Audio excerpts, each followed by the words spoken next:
नमस्कार. मी माया चिंतामणी उनाते. आज खरं आजचा दिवस माझ्यासाठी खूपच छान आहे, आनंदाचं. कारण की भारतीय जनता पक्षाचं आज स्थापना दिवस आहे आणि त्या दिवशी मी राज्यसभेमध्ये शपथ घेतलेला आहे, तर मी स्वतःला भाग्यवान समजते. खरं म्हणजे तर नागपूरच्या पावन संघभूमीतून आणि महामानव डॉक्टर बाबासाहेब आंबेडकरांनी दीक्षा घेतली.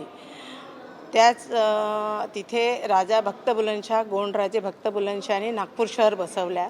अशा नागपूर शहराच्या मातीतून आणि विदर्भामधून खेड्यापाड्यामध्ये एक साधी नगरसेवक म्हणून मी काम करणारी, त्या भागातून मी कधी विचारही नव्हता केला की दिल्लीचं माझं इथे मी येईल. परंतु एक मी सामान्य कार्यकर्ता आणि माझे केंद्रीय नेते, आमचे प्रधानमंत्री आदरणीय नरेंद्र मोदीजींनी, आमचे अमित शहाजींनी, त्याचप्रकारे नितीन गडकरीजी आणि महाराष्ट्राचे मुख्यमंत्री देवेंद्रजी फडणवीसजींनी मला एक राज्यसभेमध्ये पाठवलं. हा राज्यसभेत जे मला पाठवलं आहे, तर हा माझा मान न समजून याची मी जबाबदारी समजते. कारण की सर्वसामान्य जनतेचा मला काम करायचे आहे आणि आदिवासी समाजामध्ये जे गोरगरीब लोक आहे, मी आयोगात असताना संपूर्ण देशामध्ये आदिवासीच्या पहाडांमध्ये, जंगलांमध्ये जाऊन आली आहे आणि मी तिथले जे माझे गोरगरीब समाजाचे लोकांचे त्यावेळेस जवळून मी आदिवासी समाजाला बघितलं आणि त्यांचे प्रश्न मी समजून घेतले आणि त्या आयोगात असताना मी ते प्रश्न सोडवले. त्या अनुभवाचा नक्कीच मला या राज्यसभेमध्ये फायदा होईल. आज आदिवासी समाज त्यांच्यामध्ये खूप विकास करण्याची गरज आहे. त्यांना शिक्षणाची गरज आहे, त्यांना रोजगाराची गरज आहे. आज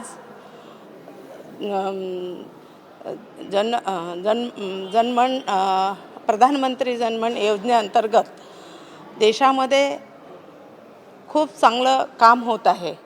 परंतु माझ्या आदिवासी बांधव जे खेड्यापाड्यामध्ये राहतात, जंगल डोंगरामध्ये राहतात, त्या ठिकाणी डिजिटल कनेक्टिव्हिटी झाल्या पाहिजे आणि त्यांना तांत्रिक शिक्षण मिळालं पाहिजे.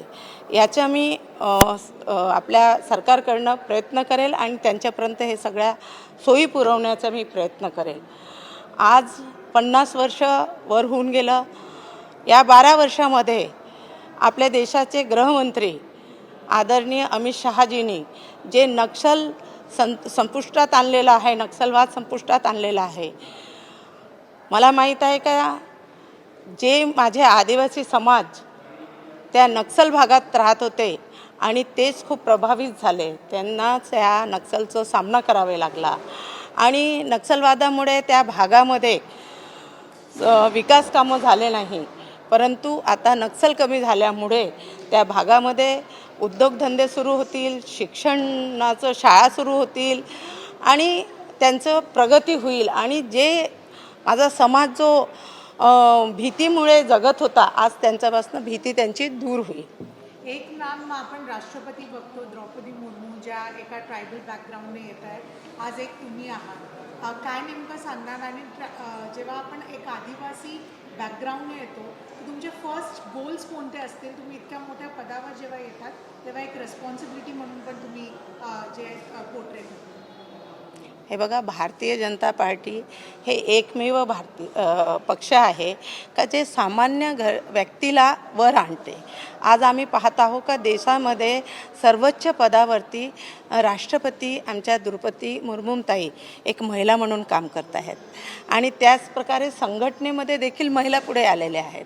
आणि मला पण आता पक्षांनी इथपर्यंत पोहोचवलेलं आहे.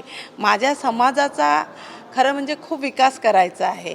आज त्यांना शिक्षणाची गरज आहे, त्यांना उद्योग जे युवा वर्ग आहे त्यांना उद्योगाची गरज आहे आणि त्यांचा जो रानमेवा आहे त्याला आणि त्यांचं जे उत्पादन आहे त्याला चांगलं बाजारपेठ मिळावं, जेणेकरून त्यांचा विकास होईल आणि ते आपल्या ह्या प्रवाहामध्ये येतील.